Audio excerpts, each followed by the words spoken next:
Abşeron yarımadasının şimal-şərqində yerləşən kəndlərdən biri də Buzovnadır.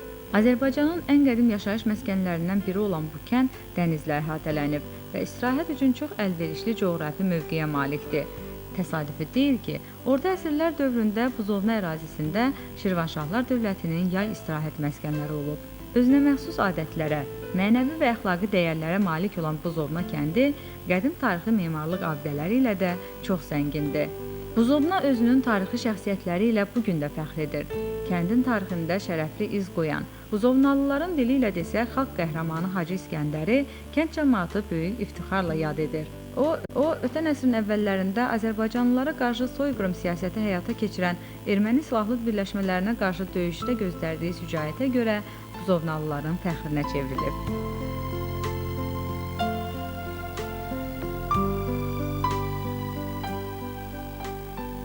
Seyid-Əzim Şirvanın Bakı kəndlərinə Buzovna kəndi ilə əlaqəsi var, yaxınlığı.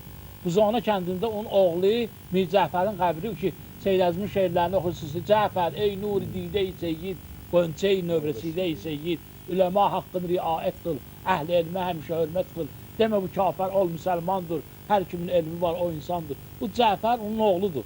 Həmin Cəfərin qəbri Buzovna kəndindədir, Seyid-Əzimin oğlu Cəfərin. Bakı kəndlərinin gözəlliyindən danışırıq. Heç vaxt Qarabağ yaddan çıxarda bilmərik. Vətən elə vətəndir. Ne sevinmeydi bu qafil, talayıb torpağa düşmən. Yağılar gör neçə vaxtdır eləyib cənnəti məskən.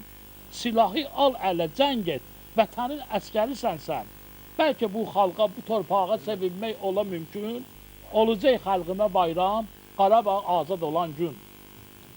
Vətən oğlu, bu əməldən nə səbir var, nə də təmkin. Vətəni sevmək imandandır deyib çünki şəhidin. Arzumuzdur Qarabağ toprağı güllərlə bəzərsin.